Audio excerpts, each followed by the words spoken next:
This podcast is brought to you throughout the month of November by our friends at Minimal Case. They are the cases that are so thin and light, they keep your phone gorgeous and add zero bulk. It's crazy how thin these cases are. It's also crazy how inexpensive they are because if you use the code DDPodcast, you'll get 25% off your order, which is pretty awesome. Just go to minimalcase.com and use the promo code DDPodcast or click the link in the show notes. Once again, that's mnmlcase.com and use the promo code DDPodcast to get 25% off your order, and we thank them for sponsoring this podcast.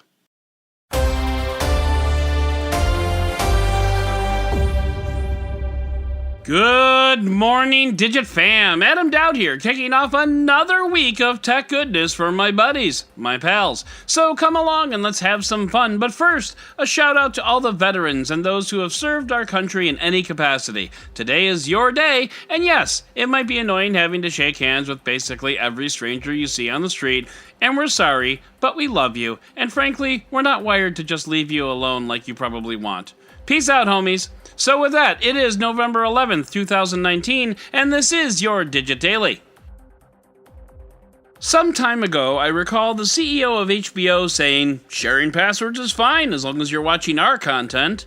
Now, before I said that on the air, I fact-checked it, and it turns out, back in 2015, then CEO of HBO, Richard Plepler, said that sharing HBO passwords was not a big problem, but he also said, when and if it does become a big problem, we'll deal with it.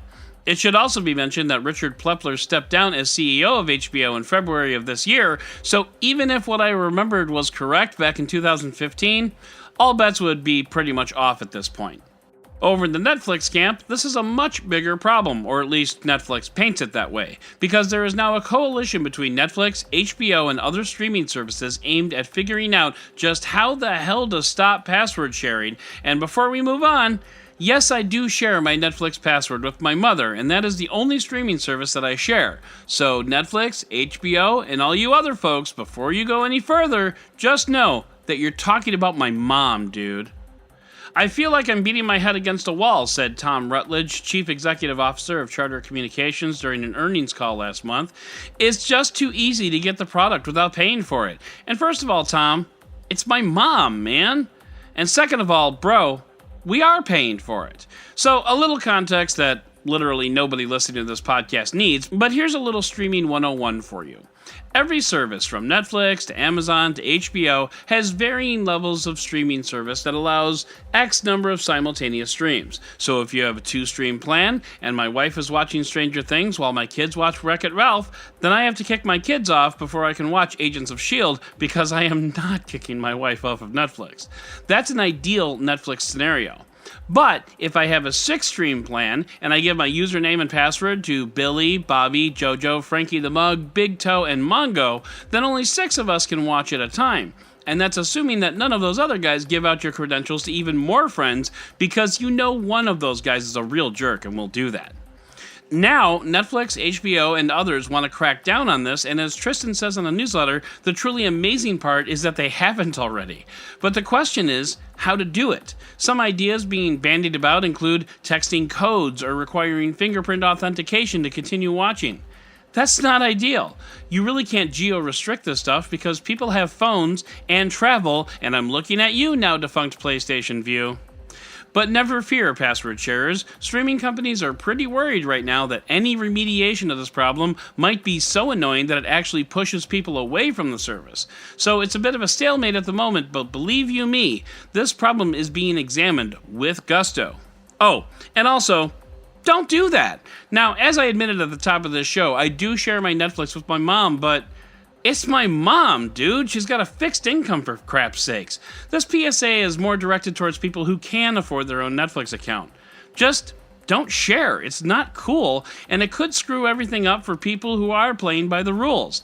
It's $9 per month, which honestly is kind of a lot by today's streaming standards, but anyway, it's like 2 less trips to Starbucks. Buy a coffee pot and a Netflix account, and then we can all move right into the Roundup!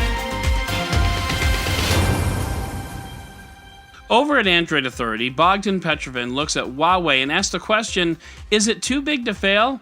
And I'm not so sure it's too big to fail, but it sure does have a lot going for it. First of all, yes, the US ban hurts, but Huawei is big enough to be able to source parts from other non-US suppliers. The US is not the only game in town. Second, Huawei is in China, which is monstrously huge in and of itself, and the Chinese are rallying around their local boy in a big way. Huawei will be around for a while for sure, no matter how long the US stamps its feet and holds its breath. That being said, I still don't want anything to do with Huawei infrastructure, but I wouldn't mind buying a phone every now and then.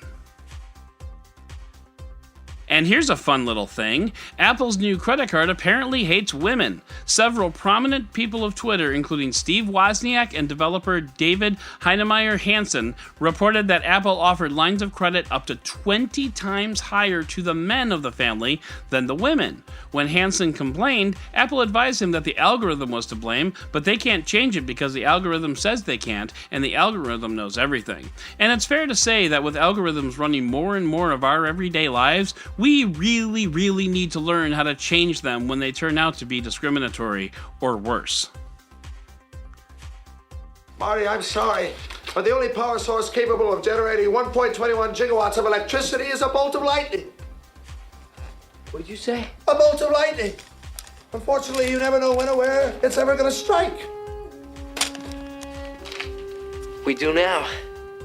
That's right, Marty, we do now. Researchers in Switzerland have trained an AI program with 10 years of weather data from 12 different weather stations. Now, AI can predict a lightning strike with up to 30 minutes of accuracy within a 30-kilometer radius, which, okay, that's not going to help us with the DeLorean, but all things considered, that's still pretty neat.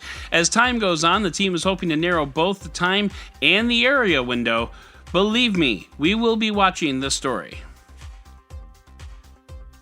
And finally, there is a growing industry in which people use apps and databases to catalog their personal relationships. It's like customer software, but for friends. And a side note, I just spent the last 5 minutes trying to write terms like people you meet casually or hookups and personal connections to describe friends before I realized I could just say friends. And yeah, maybe that's why we need CRM software to help us stay in touch.